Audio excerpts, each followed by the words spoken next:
আসসালামু আলাইকুম দর্শক, সবাই কেমন আছেন? আশা করছি সবাই ভালো আছেন। আমিও আলহামদুলিল্লাহ ভালো আছি। অনেক দিন যাবৎ ভিডিও দেওয়া হয় না, কিছুদিন অসুস্থ ছিলাম, তাই ভাবলাম আজকে আপনাদের সাথে একটু শেয়ার করি। এখানে দেখুন, আমি মাছগুলো সুন্দরভাবে কেটে ধুয়ে নিয়েছি। আজকে আমি রেসিপিটা দিয়ে দিব। মলা মাছ রান্না করছি, সাথে করলা ভাজি ও কই মাছের ডিম নিয়েছি আমি এখানে।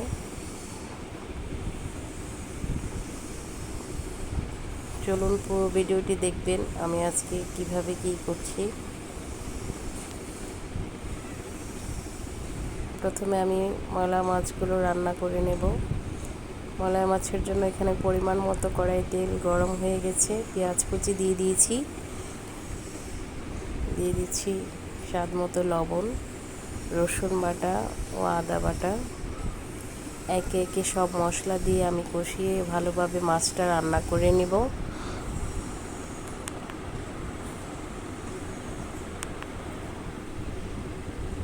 অসুস্থ থাকার কারণে অনেক দিন যাবৎ ভিডিও দেওয়া হয়নি। সবাই আমার জন্য দোয়া করবেন।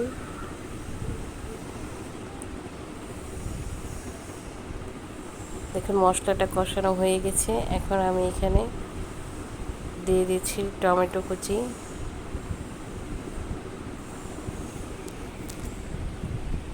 দিয়ে দেব ধুয়ে রাখা মলা মাছগুলো একদম ফ্রেশ তাজা মাছ আনা হয়েছিল।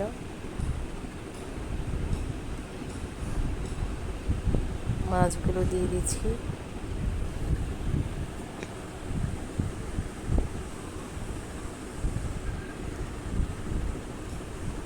এখন তো নতুন পানির মাছ খেতে কিন্তু দারুণ হয়। কার কার পছন্দ অবশ্যই কমেন্ট সেকশনে জানাবেন। কাঁচামরিচ ফালি দিয়ে দিচ্ছি। পরিমাণ মতো ঝোল দিয়ে দেব। কিছুক্ষণ রান্না করে নিয়েছি। দেখুন, ঝোল সুন্দর গাঢ় হয়ে গেছে। ধনিয়া পাতা কুচি দিয়ে নামিয়ে নেব। খুবই সহজ এবং অল্প সময়ে এই রেসিপিটি হয়ে গেছে। মাশাআল্লাহ, তরকারি কালারটাও কিন্তু খুব সুন্দর এসেছে, খেতে কিন্তু দারুণ হয়েছে। এখন আমি কই মাছের ডিমগুলো ভুনা করে নেব। খুবই অল্প পরিমাণে ডিম হয়েছে, তবুও ভাবলাম যে একটু অল্প পরিমাণে পেঁয়াজ কুচি দিয়ে একটু ভেজে নিলে খেতে মন্দ হবে না। তাই আমি অল্প পরিমাণে পেঁয়াজ কুচি ভেজে নিয়ে সব মশলা অল্প অল্প দিয়ে মশলাটা ভালোভাবে কষিয়ে নিয়ে ডিমটা ভেজে নিয়েছি। ডিমটা দিয়ে দেব। মাছের ডিম ভুনা করে খেতে কে কে পছন্দ করেন অবশ্যই জানাবেন। আর আমার রান্নাটা কেমন হচ্ছে কমেন্ট করতে একেবারেই ভুলবেন না।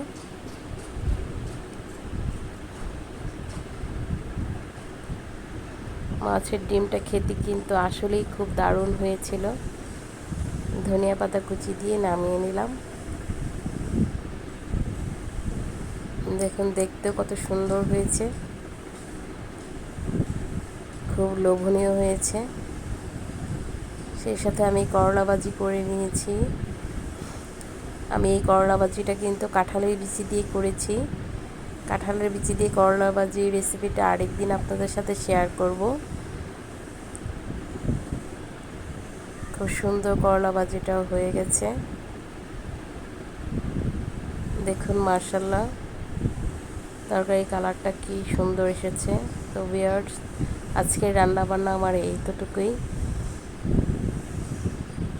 দেখুন, মাশাআল্লাহ, কত সুন্দর হয়েছে।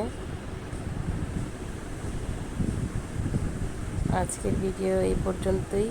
চলে আসবো নতুন কোনো ভিডিও নিয়ে। ততক্ষণ সবাই ভালো থাকবেন, সুস্থ থাকবেন। আমার জন্য অবশ্যই দোয়া করবেন। আল্লাহ হাফেজ।